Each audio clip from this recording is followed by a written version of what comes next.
Hello everyone, welcome to my Handshake Medical YouTube channel. I, Kritika Dwivedi, is again here with you to guide you. Today I am going to deal with introductory part of toxicology. So be with me from start to end to command this topic. So without any delay, let's get this started. तो आज हम toxicology का introductory part देखेंगे, ठीक है। तो सबसे पहले इसमें हम देखते हैं इसके एटाइमोलॉजी को। एटाइमोलॉजी इट मीन्स इस वर्ड की ओरिजिन कहाँ से हुई है, हम ये देखते हैं एटाइमोलॉजी में। तो टॉक्सिकोलॉजी ये वर्ड एक ग्रीक वर्ड से आया है, ठीक है। वो ग्रीक वर्ड क्या है? टॉक्सिकॉन प्लस लोगोस, ठीक है। टॉक्सिकॉन मीन्स होता है poison and logos means to study, ठीक है। कहीं कहीं आपको टॉक्सिकॉन डिफरेंट बुक्स में इसमें एरोहेड पॉइजन भी लिखा हुआ मिलता है, ठीक है। तो एरोहेड पॉइजन या पॉइजन बात एक ही है, बट एरोहेड पॉइजन क्यों लिखा रहता है कि पहले के समय में for the purpose of hunting लोग क्या यूज करते थे कि एरो में पॉइजन लगा देते थे, ठीक है, ताकि वो हंट करे तो वो पॉइजन से एनिमल मर जाए, ठीक है। तो इसीलिए टॉक्सिकॉन को आपका कहीं कहीं इसका मतलब एरोहेड पॉइजन या कहीं कहीं आपको पॉइजन देखने को मिलेगा, ठीक है। तो ये Greek word toxicon plus logos से इसकी ओरिजिन हुई है। टॉक्सिकॉन मतलब होता है poison, logos means to study. इसका हम डेफिनेशन देखें, परिभाषा देखें कि टॉक्सिकोलॉजी का मतलब क्या होता है। तो toxicology is the branch of science which deals with the study of poison in reference to their source, properties, action, toxicity, fatal dose detection, estimation and treatment of poison। इसका मतलब क्या हुआ कि टॉक्सिकोलॉजी एक ब्रांच है science का जिसमें कि हम स्टडी करते हैं पॉइजन के बारे में, ठीक है। पॉइजन के मतलब इसमें सिर्फ और सिर्फ हम पॉइजन से रिलेटेड चीज़ों की ही स्टडी करते हैं, ठीक है। हम देखते हैं कि उसका सोर्स क्या है, ठीक है। कुछ ऐसे पॉइजन होते हैं जो प्लांट वाले होते हैं, ठीक है, जैसे कैलोट्रोपिस मदार, ये हम मटेरिया मेडिका अपने बुक में इसको एज ए मेडिसिन पढ़ते हैं क्योंकि उसको हम पोटेंटाइज करके फिर मेडिसिन हमने बना लिया, बट वो ऐसे रॉ फॉर्म में क्या है, वो एक पॉइजन है, ठीक है। तो कुछ ऐसे होते हैं जो एनिमल पॉइजन होते हैं, ठीक है। कुछ एसिड्स वाले होते हैं जैसे सल्फ्यूरिक एसिड, ठीक है। तो वही बोला है कि हम पॉइजन की स्टडी करते हैं, उसका हम सोर्स देखते हैं कि उसका सोर्स क्या है, उसकी प्रॉपर्टीज देखते हैं कि उसकी क्या क्या खासियत है, ठीक है। उसका एक्शन दिखते हैं, ठीक है, कि वो कैसे एक्ट करता है, ठीक है। कुछ ऐसे पॉइजन होते हैं जो कि कोरोजन कॉज करते हैं, जैसे अभी हम बात करेंगे, ठीक है, इसके बारे में एक एक करके भी हम आगे डिस्कस करेंगे। कुछ ऐसे पॉइजन होते हैं जो कि इन्फ्लेमेशन कॉज करते हैं, ठीक है। टॉक्सिसिटी मीन्स वो कितना हार्मफुल है। फैटल डोज और फैटल पीरियड के बारे में अभी हम बात करेंगे, ठीक है। फैटल डोज हम देखते हैं, डिटेक्ट करते हैं, एस्टिमेट करते हैं और इसमें हम ट्रीटमेंट ऑफ पॉइजन के बारे में भी डिस्कस करते हैं, ठीक है। तो बेसिकली टॉक्सिकोलॉजी क्या है, इसमें ओवरऑल हम पॉइजन से रिलेटेड चीज़ों के बारे में स्टडी करते हैं, ठीक है। अब फादर ऑफ एंशियंट टॉक्सिकोलॉजी कौन है ये देखते हैं।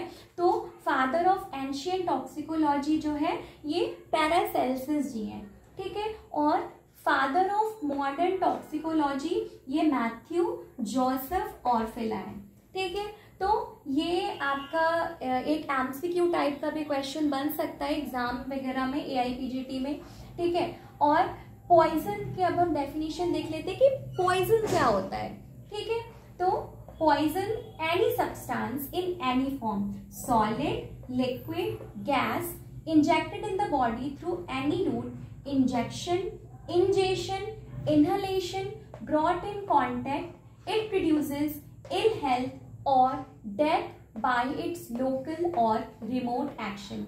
It means कि कोई भी सब्सटेंस वो किसी भी फॉर्म में हो, सॉलिड फॉर्म में हो, लिक्विड फॉर्म में हो या वो गैस के फॉर्म में हो, ठीक है, गैसियस फॉर्म में हो, वो क्या करे कि जब हम उसको बॉडी में अपने इंजेक्ट करें या बॉडी में जब वो डाले या बॉडी के वो कांटेक्ट में आए, तो वो क्या कर रहा है, ठीक है, थ्रू एनी रूट, बॉडी के कांटेक्ट में वो किसी भी रूट से आए, चाहे उसको इंजेक्शन के थ्रू इंजेक्ट करके ले पॉइजन को, या हम ऐसे ही खा लिए, चाहे हम गलती से खा लिए या किसी ने इंटेंशनली खिलाया, ठीक है। इंजेक्शन, इनहेलेशन, जैसे हम उसको नोज के थ्रू पॉइजन हमारे बॉडी में गया, या ब्रॉट इन कांटेक्ट, वो डायरेक्ट स्किन के कांटेक्ट में आया, तो उस कंडीशन में क्या होगा कि इट प्रोड्यूसेस, वो क्या प्रोड्यूस करता है, इल हेल्थ, ठीक है, और डेथ, मतलब हमारी हेल्थ में डिट्यूरेशन होने लगता है, हमारी हेल्थ खराब होने लगती है because it is a poison, और क्या करता है, डेथ भी कॉज हो जाता है, ठीक है। कभी कभी डेथ की कंडीशन भी आ जाती है जब उसको बहुत ज़्यादा डोज में या बहुत ज़्यादा कोई स्ट्रॉन्ग पॉइजन है वो ले लिए, तो वो डेथ भी कॉज करता है, ठीक है, बाय इट्स लोकल और रिमोट एक्शन। अभी लोकल और रिमोट एक्शन क्या है, तो इसको हम एग्जाम्पल समझते हैं। जैसे लोकल एक्शन क्या है, फॉर एग्जाम्पल किसी ने विट्रियोलेज किया, अभी हम आगे विट्रियोलेज के बारे में पढ़ेंगे। फॉर एग्जाम्पल किसी ने किसी के फेस पे एसिड फेंक दिया, ठीक है, तो वो लोकल एक्शन, मतलब कि वो वहां पे उतने एरिया में वो क्या करेगा, कोरोजन करेगा, जला देगा, ठीक है। और रिमोट एक्शन क्या हुआ, मतलब जब हम पॉइजन को खाए तो आफ्टर द एब्जॉर्प्शन, बॉडी में आफ्टर एब्जॉर्प्शन उसका जो एक्शन होगा उसको हम बोलते हैं रिमोट एक्शन, ठीक है। अब फैटल डोज क्या होता है, तो फैटल डोज को हम देखते हैं, it is the amount of substance that can cause death when ingested और एब्जॉर्ब, ठीक है। तो फैटल डोज क्या होता है, ये वो अमाउंट ऑफ सब्सटेंस है जो कि मतलब उतना अमाउंट ऑफ सब्सटेंस जिसको हम अगर खा रहे हैं तो वो क्या कर रहा है, डेथ कॉज कर रहा है, मतलब उससे हम क्या हो जा रहे हैं, वो हम मर जा रहे हैं, ठीक है, या वो बहुत ज्यादा ill health, basically fatal dose है ना, तो मतलब वो अमाउंट ऑफ सब्सटेंस जब हम उसको लेंगे तो पर्सन की डेथ हो जाएगी, उसको बोलते हैं फैटल डोज, ठीक है। फैटल पीरियड क्या होता है, it is the time interval between exposure to a harmful substance and occurrence of death. It means हमने पॉइजन लिया, ठीक है, मतलब हम पॉइजन के एक्सपोजर में आए, पॉइजन से हम एक्सपोज हुए, ठीक है। अब पॉइजन से एक्सपोज होने से और डेथ होने तक का जो टाइम इंटरवल है वही है फैटल पीरियड, ठीक है। तो ये है फैटल डोज और फैटल पीरियड के बारे में। अब हम देख लेते हैं इसका क्लासिफिकेशन की, पॉइजन का क्लासिफिकेशन क्या है, तो based on type of action की पॉइजन का एक्शन क्या है, based on type of action, वो उसका एक्शन क्या है, वो कर क्या रहा है, ठीक है, तो उसके बेसिस पे हमने ये क्लासिफिकेशन किया है, ठीक है। तो ये क्या है, सिनकैम, CINCAM, ठीक है। तो C से क्या होता है, C is for corrosive, I is for irritant, N is for neurotoxic, neurotoxic में भी फर्दर 3 क्लासिफिकेशन और होते हैं, cerebral, spinal and peripheral, and this C is for cardiac, A is for asphyxiants and M is for miscellaneous, ठीक है।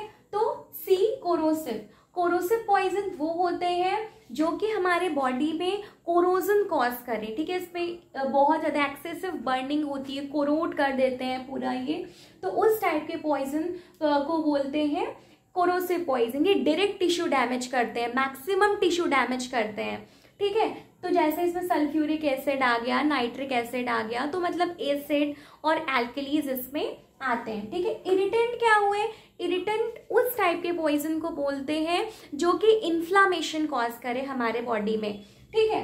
Neurotoxic क्या हुआ, जो कि मतलब हमारे नर्वस सिस्टम को अफेक्ट करते हैं, उसको बोलते हैं न्यूरोटॉक्सिक पॉइजन। अब न्यूरोटॉक्सिक पॉइजन में फर्दर और क्लासिफिकेशन है, सेरिब्रल, सेरिब्रल उसको बोलते हैं जो कि हमारे ब्रेन को इफेक्ट डाल रहा है, ठीक है। स्पाइनल किसको बोलते हैं, जो कि हमारे स्पाइनल कॉर्ड को इफेक्ट कर रहा है, और पेरिफेरल हम उससे बोलते हैं जो कि हमारे पेरिफेरल नर्वस सिस्टम को अफेक्ट कर रहा है, ठीक है। C इज फॉर कार्डियक, नाम से ही पता चल रहा है कि हमारे हार्ट को अफेक्ट करेगा। इसमें जैसे एकोनाइट, डिजिटालिस, ये सब, टोबैको, ये सारी चीज़ें आती हैं। ए इज फॉर एस्फाइक्सेंट। एस्फाइक्सेंट वो होता है जो कि हमारे ब्रीदिंग को अफेक्ट करे, ठीक है, तो रेस्पिरेशन को अफेक्ट करे, ब्रीदिंग को अफेक्ट करे, तो वो होते हैं एस्फाइक्सेंट। जैसे कार्बन मोनोऑक्साइड आ गया, ये सारी चीजें आती है, ठीक है। M is for miscellaneous. Miscellaneous वो होता है जैसे इन सारों को छोड़ के जो अदर पॉइजन आ गए वो इसमें आते हैं, जैसे कि फूड पॉइजनिंग हो गई केमिकल बॉटुलिज्म के कारण, ठीक है, या एग्रोकेमिकल्स हो गए, तो वो सारी चीजें मिसलेनियस में आ जाती हैं, ठीक है। तो this is all about introductory part of poison, ठीक है। अब आपको अगर इसमें कोई कंफ्यूजन हो, कोई डाउट हो, तो you are free to ask, ठीक है। और एक चीज़ और कि आपको फर्स्ट BHMS में first year to final year किसी भी टॉपिक में कोई भी कंफ्यूजन या आप चाहते हो कि मैं किसी पर्टिकुलर टॉपिक पे वीडियो लेक्चर बनाऊं, तो आप उसको भी सजेस्ट कर सकते हो, कमेंट बॉक्स में आप लिख सकते हो, या आप कोई भी अपने डाउट्स पूछ सकते हो, ठीक है। तो this is all for today. Thank you, thanks for watching.